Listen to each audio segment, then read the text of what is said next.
Hello, everyone. Happy Monday. They all seem to be happy, aren't they? Glad to have you with us after taking a month off for the Legislative Action Committee. Glad to have you here. I know that it's a busy time as usual, but we have some important stuff we want to make sure that we cover today. So very glad to have you here with us. I know that we'll continue to have people jumping on as we normally do, but we're going to get things underway just to make sure we're expeditious and use our hour allotment wisely. So Laurel, how about some housekeeping stuff? Hi, good morning, everyone, or I guess afternoon now. This is Laurel at MICAH. Just a couple items for those who have not joined us before or who have not joined us for a while, perhaps. We do have a PowerPoint that we'll be showing if you're joining us on the computer.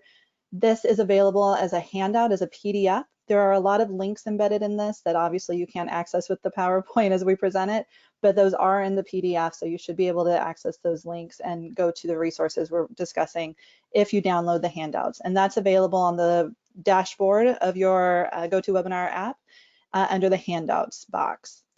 We also are going to have everybody on mute today just while we're presenting, but we do encourage dialogue and conversation during this presentation. We want to make sure that we're answering questions you have or that we are addressing the issues that you are most concerned about. So if at any point you have a question, feel free to type that into the question box or the chat box, whichever one is visible on your dashboard. I can never remember what it says for you guys as attendees. We'll answer those questions as we go through them. Or if you have something that you'd like to discuss and you'd like us to unmute your line, raise your hand or chat or type that into the chat or question box and let us know, and we will happily do that for you. Just make sure you're not anywhere where there's a lot of background noise so that we can hear you clearly. And I believe that is all for housekeeping. If you are having any trouble viewing my screen, the PowerPoint that we're showing, or with audio, unfortunately, that's usually an internet issue or an issue with your GoToWebinar, so you may have to log out and log back in. There's an option to use the phone number for audio as well. So let us know if you're having trouble, but that's going to be our first line of attack to get you set up properly so you can see and hear us.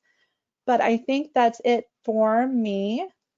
Really quickly on our agenda, we have our standard items. For the past couple months, we have been focused very narrowly on COVID. We're expanding. We're still talking a lot about COVID-19 and our state's response to it, but we're also going to be talking about some other issues and kind of coming back to our regular LAC agenda. So first, I am just going to give a brief update about what's happening at the state level. I will be transparent here and let you guys know that a lot of our work right now is focused on congressional legislation and ways that we can be active with the coronavirus relief packages. And so I do not have a lot of state updates, but did want to let you know the big news that I'm hoping all of you know that we are facing a rather large shortfall in our state budget because of all the expenses around COVID-19. And so at the end of June and just here recently, the governor signed legislation that filled that shortfall using coronavirus relief funds and tapping into the state's rainy day fund. And so they're fairly confident that they're going to be able to fill that $2.2 billion shortfall for the current fiscal year. And so I have on the screen a breakdown of where that money is going. You can see a lot of this is support to our schools and universities and our local government, all of the different industries that have been hit particularly hard by COVID-19. There is a little bit of money for hazard pay and for a public health emergency response. But overall, this money is going into the places where our state needs it the most right now. I do want to point out that there is a small amount that is remaining from the coronavirus relief funds, and that was a pool of funding that was allocated from the federal government CARES package that was given to each state to spend, with certain guidelines. We have 94 million, that may be wrong, maybe 93 million remaining of our CRF funds that we can carry forward, but that is a very, very small amount of money to address what we know in our next fiscal year, which begins October 1. We know we're going to have to address a lot of additional shortfalls moving forward too. And so our priorities at MICAH, we always have budget priorities that we meet with our legislators about that are focused on increasing funding for homeless resources and housing in the state. We're still having those conversations, but we recognize that there are going to be a lot of priorities to fill those budget shortfalls for next year. And so we're not too optimistic that our priorities are going to have a lot of luck this year. But we'll let you know as those conversations move forward. One other small state update, this is something that our partners at CEDAM and their coalition have been working on, the Michigan Community Investment Pilot Program and Community Investment Tax Credit. I have the two House bills on there. This is something that they have seen as a successful program in other states, and it is essentially a tax credit for individual or corporate donations that go directly to community development. So under this proposed legislation, a donor would receive a 50% state tax credit on their donation, and they're able to make that contribution directly to a place-based nonprofit. And there are eligible activities that that donation can go to. One of them, obviously the one we're most excited about, is affordable housing. I will be honest and say that we have not been super involved with this process, and so I can't give a lot of details. I don't know kind of how this plans on moving forward. Obviously, a tax credit, given the update I just gave about the budget shortfall for the state, is something that may not have a lot of support this year, but it is good to see that this conversation is happening. And that's ultimately what we're trying to do with our state advocacy work right now, is just make sure housing and homelessness and affordable housing in particular are still part of the conversation, that we're still looking for solutions and still presenting ideas that our legislators can act on that provide more tools for our communities to really address the affordable housing shortfall that we're seeing all over the state. So I'll continue to update you guys as those bills hopefully get a hearing and move through the state house, and anything that we hear about, any additional legislation regarding homelessness or housing insecurity. And I believe that is all I have for our state updates. If anybody has questions or comments, please feel free to type those in at any time. But I am going to go ahead and turn it over to Eric. This is where the bulk of our updates are going to be today. As I said up front, we're focusing a lot on federal stuff. And first is just a comparison of what we're seeing with the coronavirus relief packages. Eric, you want to talk us through this? Sure, I just have to get my thermos full of hot water and lemon ready to go, because my throat may be sore by the time I'm done with this. I'm just kidding, I'm not going to take that long, but there is a lot going on, as Laurel has said. First of all, I wanted to talk to you about the next round, proposed round of recovery funding, COVID recovery plan funding.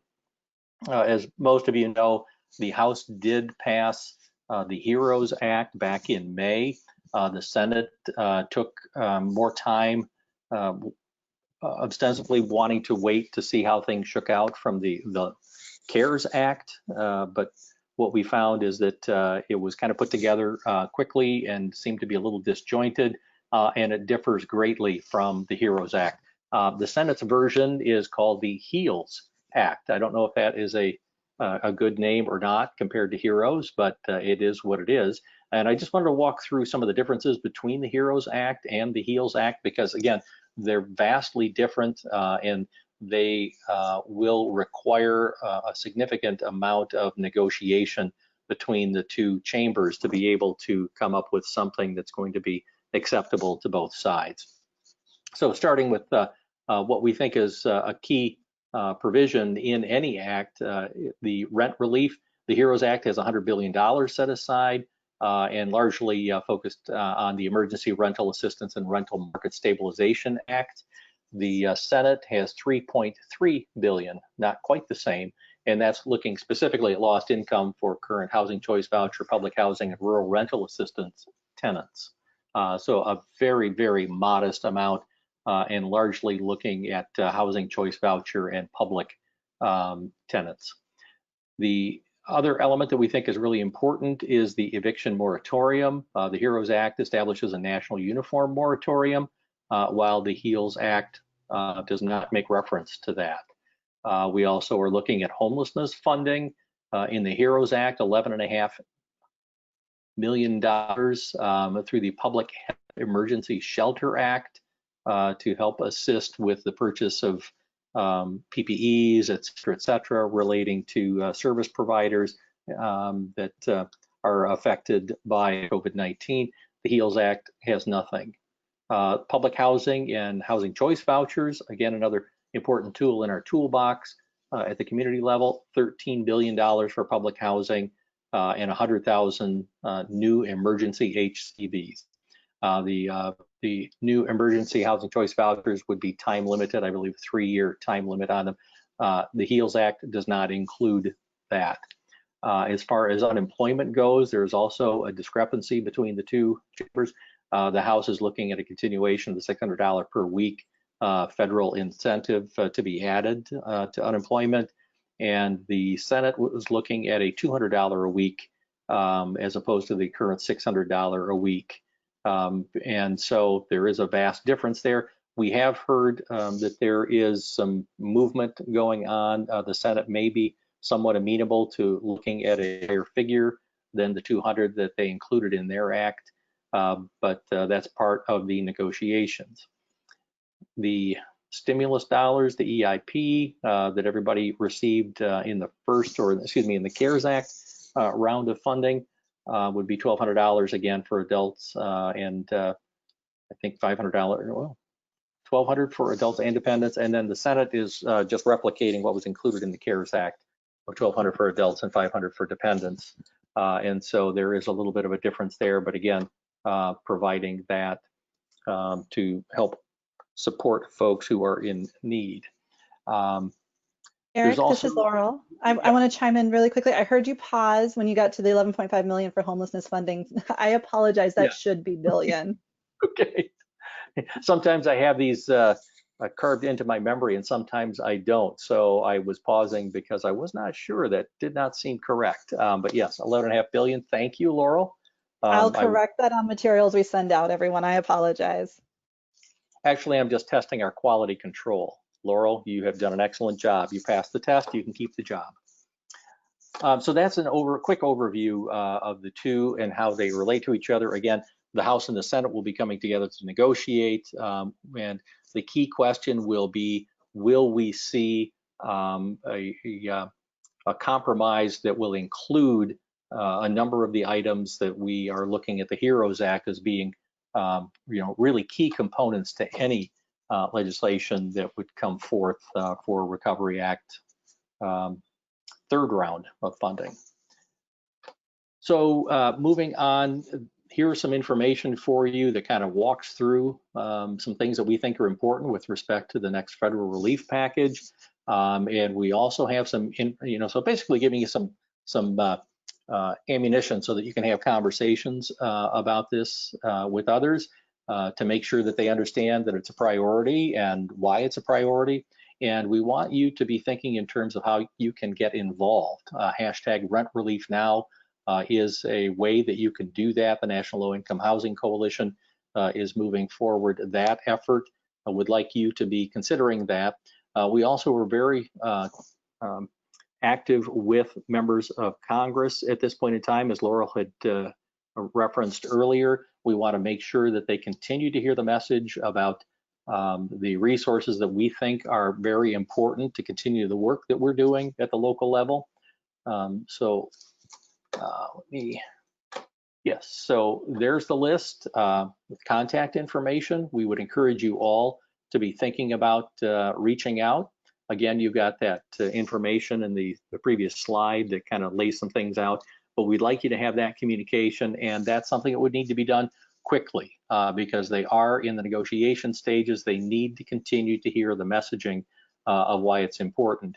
Of course, on the Democratic side, there has already been key support for the HEROES Act, and on the Republican side, not quite the same level of support. So that would probably be the members of the congressional delegation to be keying on, if you are able to do that, who need to hear this message, again, as soon as possible. Eric, I actually have a poll question that I'd like to put out to everybody. Awesome. We love poll questions. Yes. So hopefully you should be able to see this on your screen now. And this is not meant to put too much pressure on folks, but we do want to know kind of how people are able to engage on especially congressional level advocacy right now. There's lots of different ways that people can be contacting their member of Congress and communicating with them. I have, obviously contact, thinking about our more traditional phone calls and emails, but we also have social media. Twitter is a very helpful tool as people are trying to contact their members of Congress in particular. So just take a second. I'm not seeing the numbers change too much, so I'm going to stop it here in just about 5 seconds, but let us know if you have contacted your member of Congress, how, or if you have not been able to, let us know kind of why not. And we can always kind of keep that in mind as we're thinking about how we can get you guys involved in our congressional advocacy work. So let me close that. And it looks like we've got quite a few people who have either contacted or they'd like to contact them.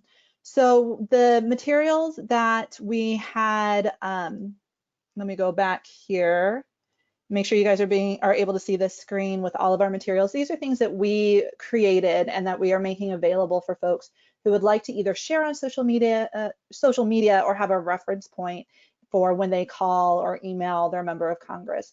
So all of these materials I will make sure are included in our follow-up email today, so you have those. I'm glad to see that the option in our poll that had the least number of responses was that people don't have time to contact their members of Congress. I know there's so much going on right now, but if you can take just a little bit of time to send that email or make that call, it really does make a huge difference as we're advocating for these priorities in the next package and beyond, because we know this is not going to be resolved anytime soon with regards to the impact that COVID's having on all of our folks in the state. Yeah, thank you. And I'm glad you participated and that there are so many of you that are interested in it. We really do need to have you active now. Just wanted to let you know that there was a virtual lobby day that took place recently. A number of you actually participated in it. I see a name of at least one person that jumped out at me who did participate in it. So we did reach out to all congressional offices, both senators' offices as well. And so engaged in conversations specifically about the elements that we highlighted in the slide that we feel are important. And I think we had some pretty good dialogue along the way, but it certainly reinforces the fact that there are some blind spots with respect to certain members of Congress in their understanding of what the needs are and what the priorities should be with respect to housing and homelessness. So please take a few minutes, make it happen, and please encourage others to do the same. Okay, let's continue with the federal updates. In addition to the recovery dollars, there is also the budget that is being worked on. So the THUD budget, which is where HUD's funding is located, was passed on Friday. The fiscal year 21 THUD includes $50.6 billion for HUD, which is a $13 billion increase beyond what the president had suggested. It's $1.5 billion above the fiscal year 20 act. So it's an increase, not, I wouldn't say necessarily substantial, but a reasonable increase over the current year's budget. So we'll see how that goes. I won't break down the elements in it. Typically, we have something that is provided normally through the National Low Income Housing Coalition that gives a breakdown, so you see some highlights on some of the elements within that budget, and we'll make sure that when we have those tools, we'll pass those on to you moving forward. Let's see, the HELP Act, just wanted to touch base on that. It's a legislation funding eviction-related legal aid, and it requires HUD to collect eviction data and limits mark of eviction on tenants' credit reports. So this is an opportunity for us to actually collect information to have a much better handle on what's happening with respect to evictions. Right now, we know that that's kind of hit or miss when we look in communities across the state, let alone across the country. This would help to make that a reality so that we can have a better idea of what's going on in a timely fashion. And also, again, the limiting the impact of an eviction on someone's credit report, that it's not going to be there in perpetuity and be one of those obstacles that we know is a barrier to many people accessing rental housing. It would include $10 billion for emergency solutions grant to fund legal counsel for those facing or at risk of eviction. Let's see, it would establish the database, as I had mentioned, by collecting data, requiring state and local entities to collect the information, requiring covered landlords to inform their tenants of their rights and responsibilities, which is something that is sometimes lacking as well, that we find that tenants or prospective tenants do not necessarily know what their rights are, and that this would be some mechanism to ensure that that conversation is being had. And that, number one, it would be good because some landlords don't know, but they would have an obligation of sharing information to make sure that the tenants or prospective tenants know their rights and responsibilities. So, potentially quite an impactful piece of legislation. The next item is the Economic Justice Act. Back on July 16th, it was Senate Democrats who were led by Chuck Schumer who unveiled the Economic Justice Act, and it would invest $350 billion in Black communities and other communities of color. The investments would include $40 billion, 40 billion new homeowner down payment tax credit, and $115 billion in infrastructure investments, including affordable housing, and then $25 billion in renters tax credits and $5 billion in low-income housing tax credits, or LIHTC. The Economic Justice Act is needed to really take a step in that long journey of addressing the systemic racism and historic underinvestment in communities of color. And that's something that we're talking about now when we think in terms of where is there disparity and where are we not doing enough to try to correct some of the actions that have taken place based on policies of the past. And this is one giant step moving in that direction. And no questions yet. Any questions, Laurel, that you see from anyone on any of those pieces of legislation? Not yet. Okay. Well, I'll keep moving on here.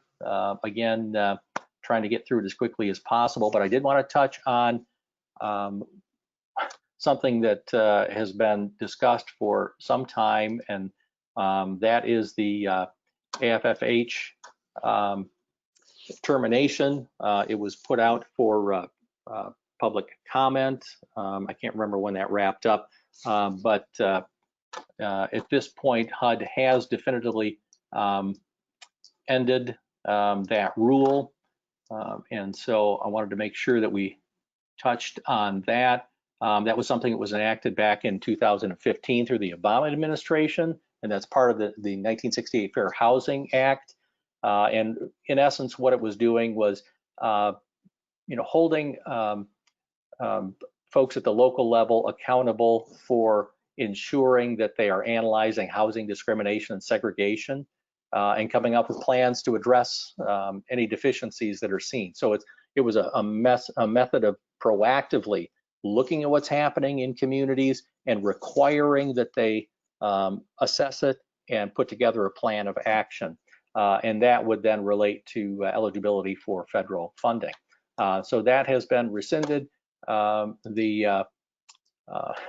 The HUD secretary has indicated that there are lots of monies that are being put into communities now through the opportunity zone.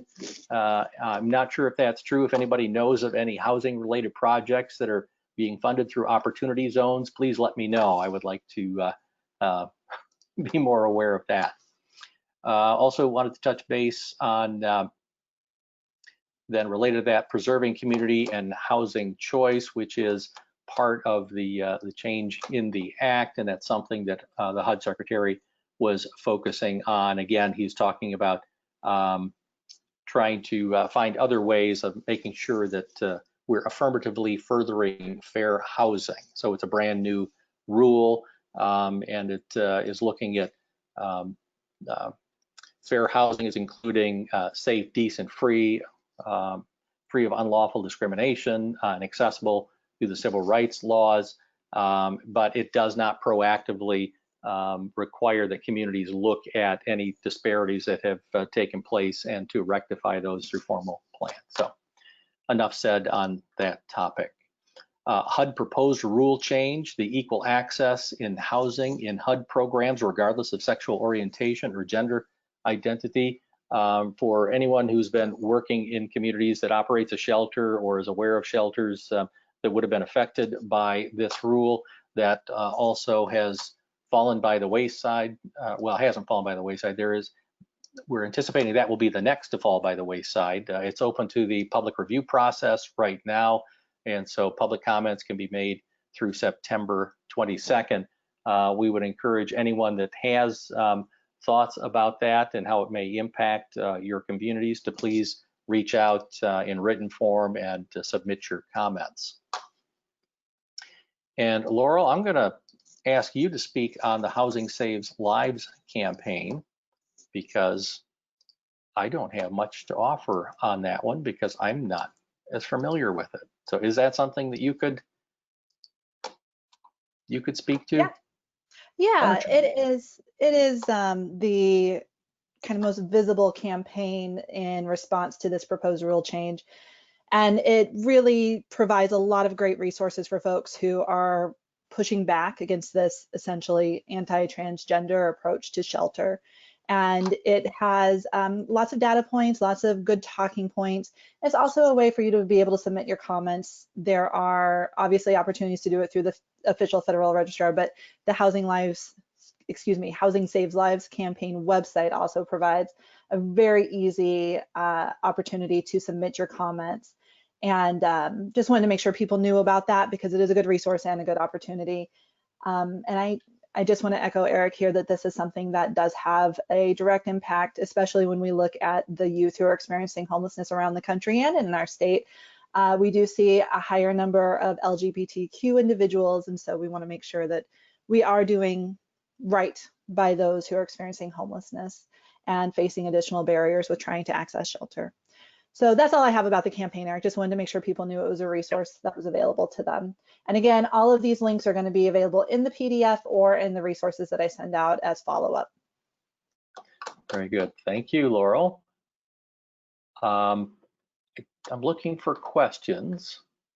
I don't know if anyone has any questions. Nobody has raised their hand, and no other questions that I think we can answer have come up. If there are no other questions, and we're actually going to continue the conversation about advocacy, bringing it closer to home with respect to an initiative that we're undertaking. So Laurel, would you like to speak about Our Homes, Our Votes 2020?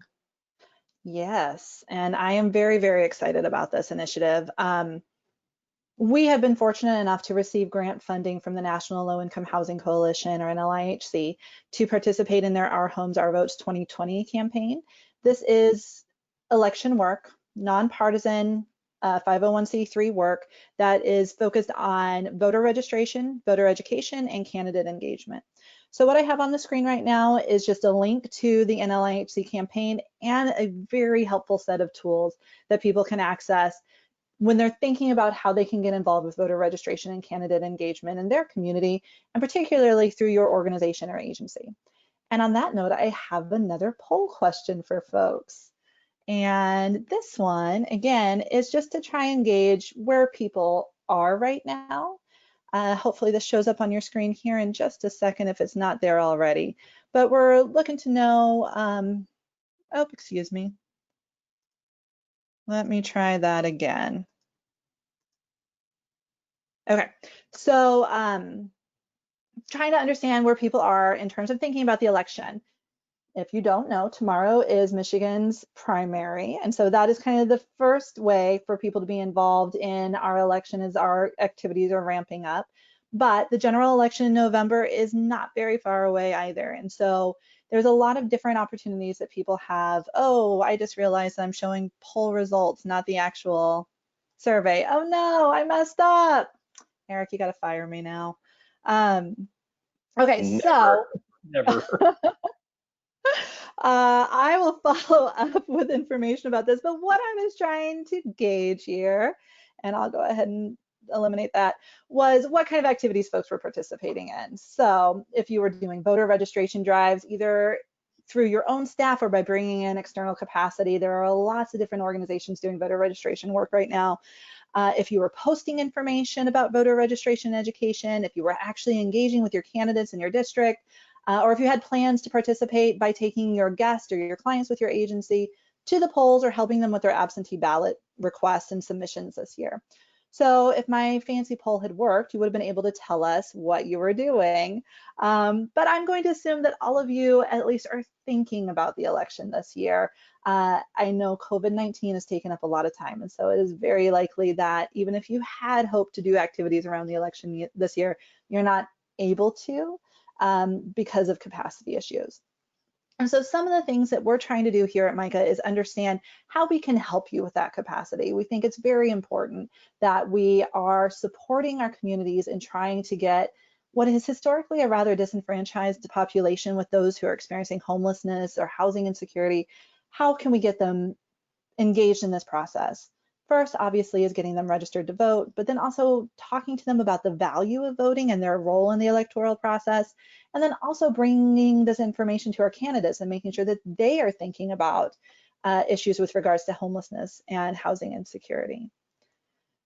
So we have started making available some resources that we hope you all will participate in by utilizing in your shelters, at your service providers, throughout your community. We have started a bi-weekly election bulletin email. So hopefully you have seen that. Please check it out when we send it. It is going to have information about how you can get involved. And one of the things that we've included is some materials that we have developed in-house. And I believe our fantastic intern Haley is on the line. So I want to do a shout out to her that she developed these materials and has been doing a fantastic job for us and will continue with us through the November election to be able to increase our capacity to help all of you. So when you download the PDF, there is a link at the very top of this screen where you can go to a Google form and actually request some of these materials. We are making these available for free. We're going to print them and mail them to you. All you have to do is put them in your location. And we have information about how you can register to vote. The item that I have on the screen talks about proof of residency because it is very important that we're educating our folks who are having housing insecurity or homelessness, that let them know that they don't have to have a current permanent residence to be able to register to vote. There are options for them to be able to register using different locations, different addresses. There is a permanent and a mailing address, and so they can use their shelter location for a mailing address when requesting like an absentee ballot. And there's another version of this flyer that actually has information about absentee ballots on there as well. And that's ways that you as service providers working with clients in your community can be of assistance. As you can give them this information, you can even help them through the process of registering. There's an easy link through our Secretary of State to be able to check to see if someone's registered to vote and then help them through the process of registering if not. On the right hand of the screen, we also have some flyers that kind of represent different demographics of people who are in our state and kind of trying to appeal to folks who can identify with different people on these different versions of the flyers. And these have information about the timeline. So when is the last day to register, how you can do that. An important change this year with our election is that you can actually do same-day voter registration at the clerk's office, or at the polling place, I'm sorry, which is going to really increase the capacity for folks to be able to register. You don't have to do it so far in advance anymore. You can just do it on November 3rd if you have not been able to do it before then, which is an exciting way to make sure that everybody has access to voting this year, right? So again, these are materials that we've made available. Please go to the link and request them. We'll get them out to you. Our goal is to start mailing those here in the next couple of weeks. Some additional items that we're participating in under the Our Homes, Our Votes campaign is candidate surveys. We really want to try and engage with candidates, and this is something that we've done at the state level for the past several election cycles, but we're expanding to also reach our congressional candidates. And so we have two different surveys that we're going to be making available, both a paper version and an online version. And I just put some questions so you guys can see kind of how we're approaching this. We really want to give candidates an opportunity to tell us how they think and feel about issues related to homelessness and housing insecurity.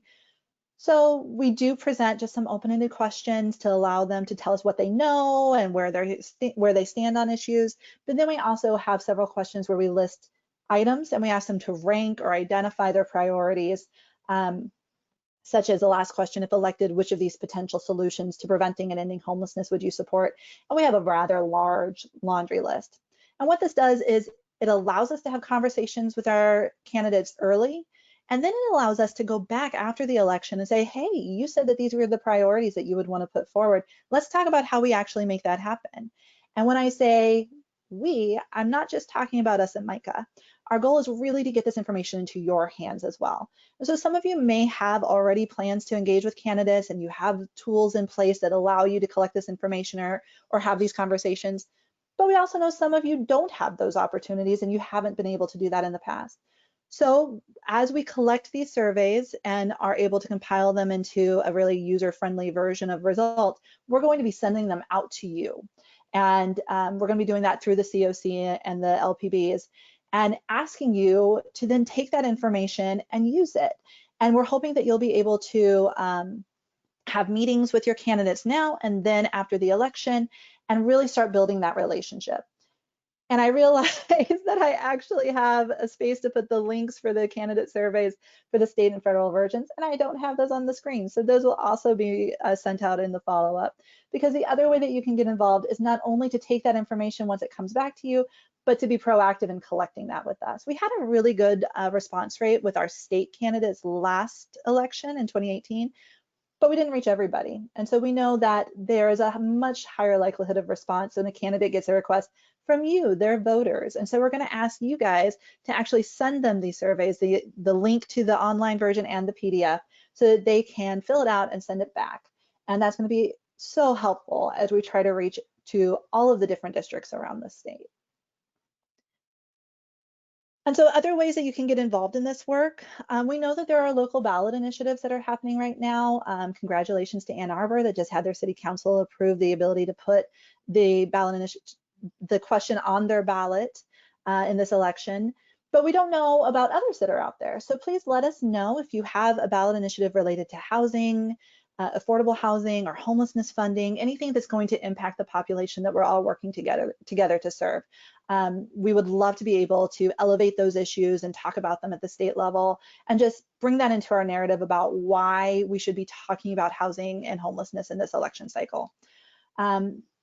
Obviously, we're going to ask you guys to share voter registration and education materials, both posting them in your agencies or in your communities, or if you're serving clients directly, including that in your information as you are doing intakes or as you are providing like food drops, anything that can get this information into people's hands. I already talked about sharing our candidate survey, engage with candidates directly. We are going to be hosting just a small number of events with congressional candidates with 3 House districts and the 1 Senate race. We're going to be asking communities to step up and help us with hosting these events. Unfortunately, they're all going to be virtual. We were hoping for in person, but that's not going to happen. So we're still trying to figure out what that looks like and how we can get the community involved in some direct interaction with these candidates. So we will be reaching out. But if you're interested, please reach out to us first and let us know so we can start that planning process. And then, of course, on election day in November, you can participate by getting out the vote, helping your clients get to the polls, helping them request and submit their absentee ballots in advance. Now, all of these, I want to stress, are nonpartisan activities eligible for a 501c3. None of our work under Our Homes, Our Votes is going to be partisan. None of it is going to be endorsing or supporting one candidate over the other. Every activity that we put forward is going to be equal opportunity. So the candidate surveys are going to go out to every candidate, regardless of party. Our events are going to be open and we are going to send invitations to every candidate in the district. And that's really important because as we're thinking about what are things that we feel comfortable doing, what are things that we know we can do without risking our funding or our nonprofit status, everything that we're talking about is completely safe under those umbrellas. If you have questions or concerns, let me know and I'd be happy to talk through those issues with you so that you feel comfortable participating in election work with us. I think that's all that I have. We do plan on moving forward, including opportunities to talk about our homes, our votes in our future LAC meetings. As I said, we'll be putting out our emails bi-weekly with information. So there should be lots of opportunities for you guys to engage with us. Let us know if there's something that we're not thinking about that you guys are doing or that you'd like to be doing, and we'll see how we can support you. I'm not seeing any questions right now though, so I'm going to move on. We have, what, about 20 minutes left, and what we were hoping could be some dialogue, some discussion. Eric, do you want me to turn it over to you to have some of these questions, or do you want me to keep going? You're on a roll. Why don't you go ahead? I do talk a lot, don't I?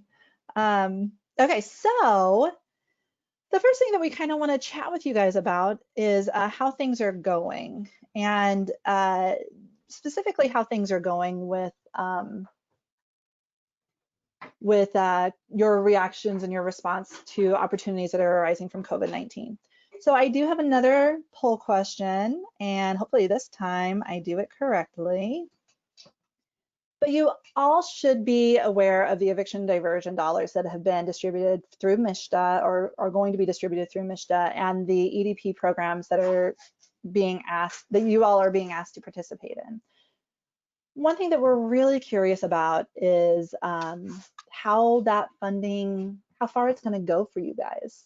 So we've talked to several different communities who have set up their hotlines, who have received either the amount of money or they've received the money or know the amount of money they're going to be receiving. And so we're just curious about how far that's going to go. You should see a poll question on your screen right now that's asking you, the money that you received, are you going to be able to handle all of the requests? Are you going to be able to handle most of them, half of them? Or can you already say right now, based on the numbers that you have in terms of your hotlines or kind of your research, you just know you're going to need a lot more money to address eviction diversion in your community? So I see people responding. I'm going to give it just another second as people are thinking through that and hopefully getting back to their computers to be able to answer this question.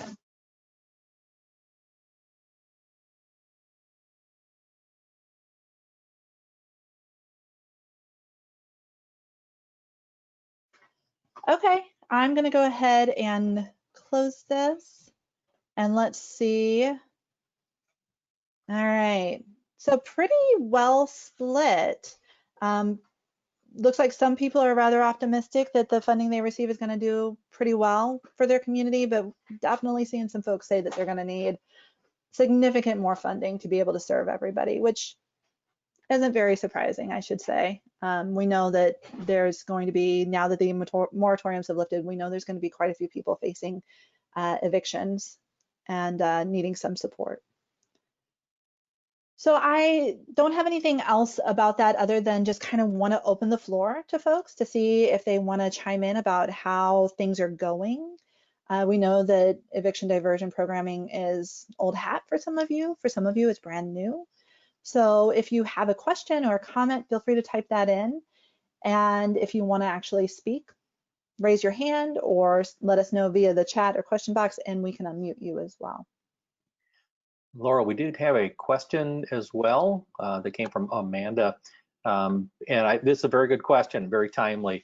Any chance you all could do a focused webinar that we could invite other nonprofits to participate in that talks about what they can and cannot do during the election season?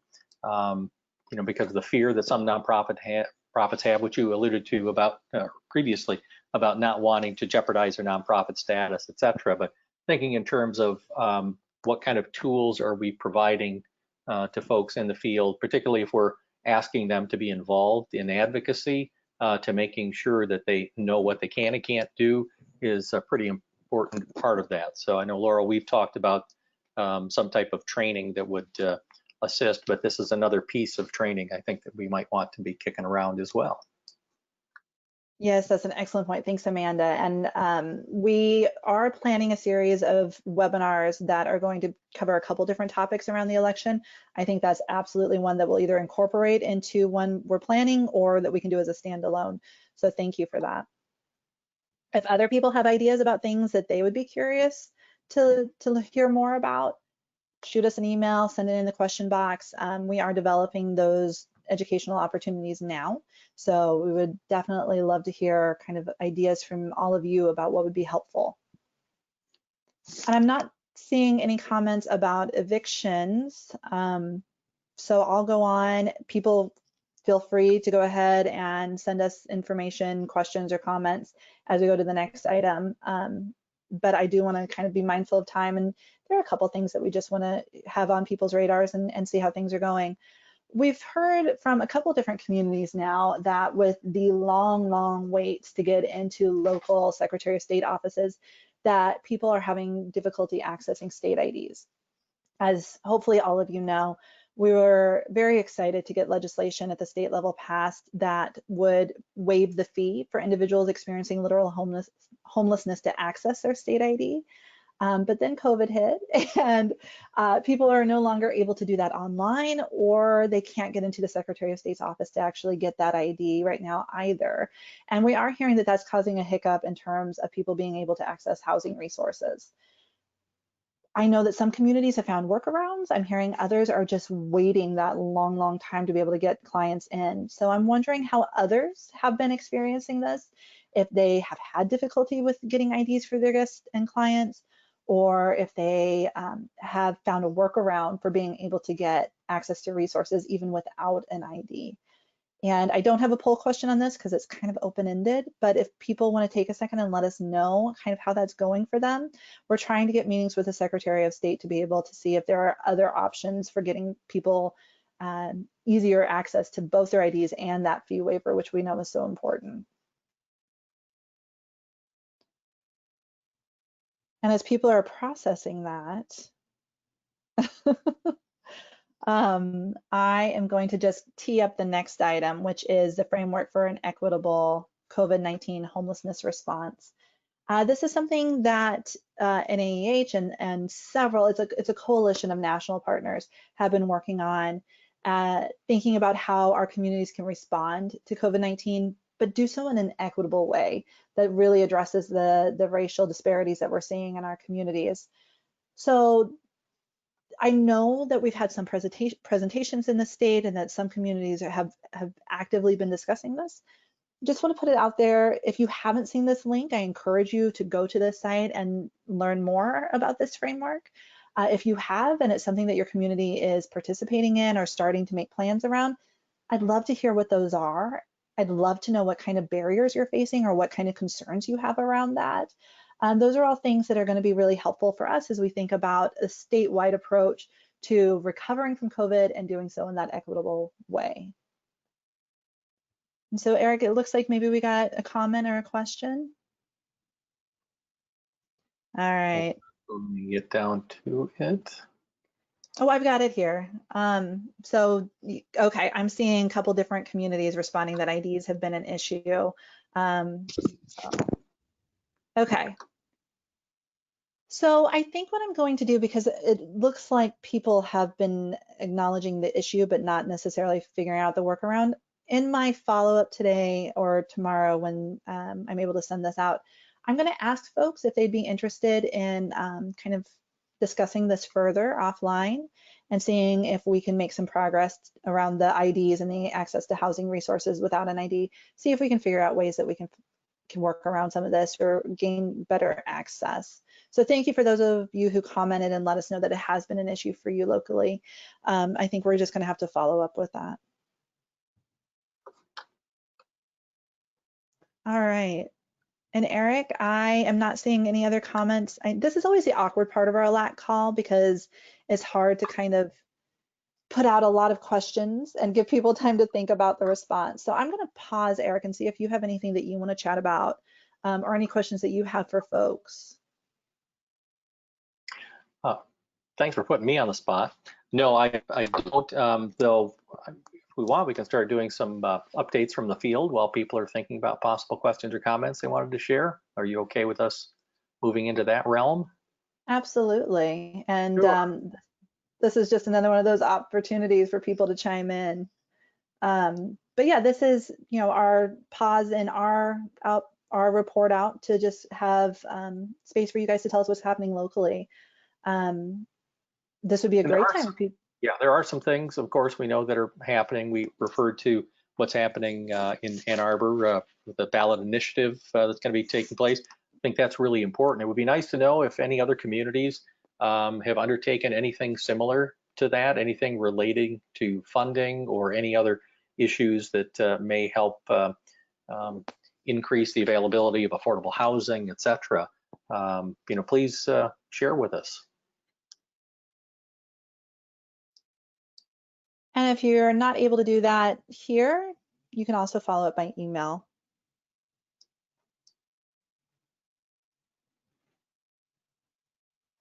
Still not seeing any other questions. Mondays No are hard, hands man. raised. No. All right. Well, how about we kind of just chat for another second or two, give people an opportunity to send us comments or questions, and then we can follow up by email. Just letting people know the next meeting is scheduled for September 7th. We have moved these, for those of you who have been with us for a while now, we've moved these to the first Monday of the month rather than the 4th.